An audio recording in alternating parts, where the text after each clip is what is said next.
Let me ask you something. How many motivational videos have you watched this month? 5, 20, maybe more.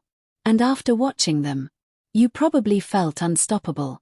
You promised yourself, tomorrow, my life changes. Then tomorrow came. You woke up, looked at your work, and suddenly, that motivation disappeared. Again. Here's the uncomfortable truth. If motivation videos actually worked forever, you would only need to watch one. So why do millions of people keep coming back for more? Today, I'll explain the psychology of motivation.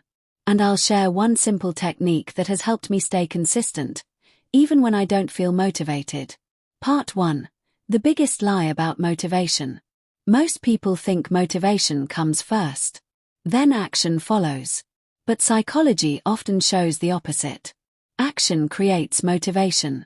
Not the other way around. Think about the gym. Before going, you don't feel like exercising. But after your first few minutes, you suddenly have more energy. The same happens with studying. Starting is hard. Continuing is easier. The problem isn't the work. The problem is getting started. Part 2. Why motivation disappears. Motivation feels amazing. But it's an emotion. And emotions change. One day you feel unstoppable. The next day, you don't even want to leave your bed. If your success depends on how you feel, your progress will always be inconsistent. That's why relying only on motivation is like relying on good weather. Sometimes it's there. Sometimes it isn't. Part 3. My 5 more minutes rule. Now let me share the technique I use. Whenever I'm studying, working, editing, or doing something difficult, I never tell myself, I have to work for 3 more hours. That sounds exhausting. Instead, I tell myself, just 5 more minutes. That's it. 5 more minutes. When those 5 minutes are over, I ask myself again, can I do just 5 more? Most of the time, the answer is yes. Then another 5. And another. Before I realize it, an hour has passed. Without forcing myself. Part 4. Why this works. Our brains don't like huge challenges. Study for 5 hours. Sounds painful. But study for 5 minutes. Feels easy. The task becomes less intimidating. And once you begin, your brain often wants to continue. This is why the hardest part isn't working. It's starting. Part 5.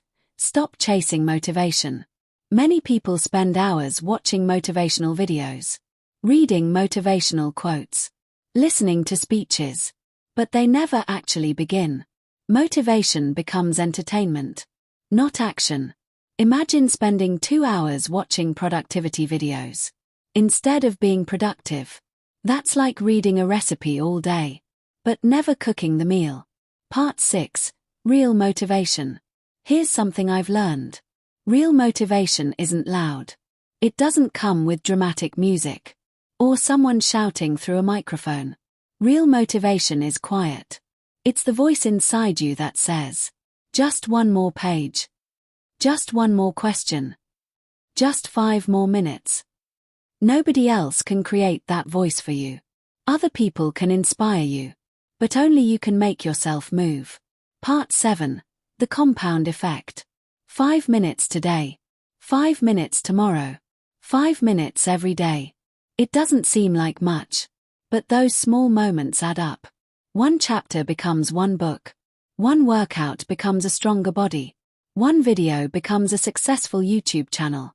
Success rarely comes from 1 giant effort. It usually comes from hundreds of tiny ones. So the next time you feel like quitting, don't ask yourself, can I finish everything today?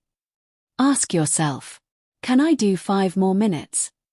Because sometimes, those 5 minutes become 30. 30 becomes an hour. And 1 hour repeated every day can completely change your life. Remember, the best motivation isn't the one you watch. It's the one you create. If this video helped you, subscribe to Think Space. And tell me in the comments, what's 1 goal you'll give 5 more minutes to today?